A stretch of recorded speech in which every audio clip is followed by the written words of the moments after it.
కాళేశ్వరం కానీ ఇంకోటి కానీ ఏ ప్రభుత్వంలో అయినా పొలిటికల్ పాలసీ చేసేవాళ్ళు, విధానపరమైన నిర్ణయాలు తీసుకునే వాళ్ళు ముఖ్యమంత్రులు ఉంటారు. కింద ఉన్నటువంటి మంత్రులు దాన్ని ఎగ్జిక్యూట్ చేయాలి. కేసీఆర్ గారు ఒక పాలసీ డెసిషన్ తీసుకున్నారు, నేను కాళేశ్వరం ప్రాజెక్టు కడతా, దానికి ఇన్ని డబ్బులు ఇస్తా అని. ఆనాడు మంత్రి ఎవరు? ఎగ్జిక్యూషన్ చేయాల్సింది ఎవరు? 2014 నుంచి 2018 వరకు తుమ్మిడిహెట్టి దగ్గర నుంచి మేడిగడ్డకు స్థలం మార్చినప్పుడు మంత్రి ఎవరు? ప్రాజెక్టులు డిసైడ్ చేసినప్పుడు మంత్రి ఎవరు? అన్ని మీటింగ్లు, టెక్నికల్ ఇష్యూస్ చూసుకోవాల్సింది ఎవరు? ఇవన్నీ రేవంత్ రెడ్డి గారు మాట్లాడారు. నేను మొత్తం అసెంబ్లీ స్పీచ్ చూడరు మీరు, వీళ్ళ మ్యాచ్ ఫిక్సింగ్ అనేది మీకు తెలిసిపోతుంది. ఏం మాట్లాడరు ఆయన. ఎంతసేపు కేసీఆర్ కాళేశ్వరం కట్టిండు, కేసీఆర్ కుటుంబం 1,00,000 కోట్లు తిన్నది. అరే 2007 నుంచి ఇప్పటివరకు కాళేశ్వరం 1,00,000 కోట్లు కూడా ఖర్చు కాలే. 1,00,000 కోట్లు ఖర్చు కానీ ప్రాజెక్టులో 40 లక్షల ఎకరాలకు నీళ్ళీయంగా కూడా 1,00,000 కోట్ల అవినీతి అయింది అంటారు రేవంత్ రెడ్డి గారు. దాన్ని మళ్ళీ ఓన్లీ కేసీఆర్ గారి గురించి చెప్తారు, హరీష్ రావు గారి గురించి మాట్లాడరు. ఎందుకంటే ఇంటర్నల్ అండర్స్టాండింగ్ ఉంది వీళ్ళిద్దరికి.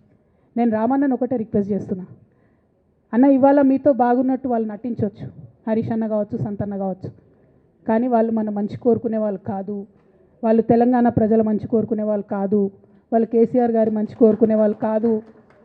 వాళ్ళను మీరు దూరం పెట్టి రాజకీయంగా తెలంగాణ రాష్ట్ర సమితిలో ఇప్పుడు బీఆర్ఎస్లో పనిచేస్తున్నటువంటి హార్డ్ కోర్ కార్యకర్తలను దగ్గరికి తీసుకొని ప్రజా ఉద్యమాలు తీసుకొని ప్రజల దగ్గరికి పోతేనే మన పార్టీ బతుకుంటుంది, నాన్న పేరు బాగుంటుంది.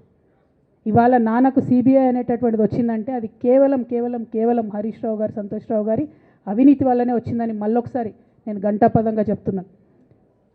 ఇంకా గమ్మత్ ఏంటంటే ఇదే హరీష్ రావు గారు వాళ్ళ ఫాలోవర్స్ అంతా నిన్నటి నుంచి చెప్తున్నారు, హరీష్ అన్న చాలా కష్టపడ్డాడు, డే 1 నుంచి ఉన్నాడు అని.